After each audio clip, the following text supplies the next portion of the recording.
There seem to be two camps of engineers where there are the hacky, scrappy engineers who want to work at very early stage startups and they don't always stick around. And the downside of that is that then they're building software that they don't ever have to maintain. Somebody else has to come in and maintain, right? And then you have the engineers that want to build things that are sustainable and maintainable.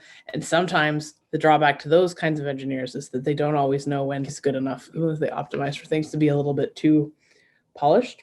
As an IC, I fall into the second category where I want to build it in a way that it's easier to maintain later.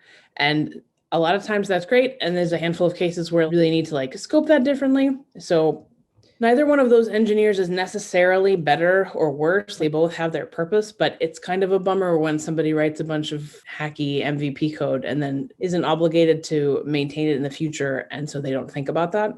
And I certainly look to hire more of the second engineer because I think it's easier to coach people than it is to help people create an organizational structure in their brain about how to build sustainable software.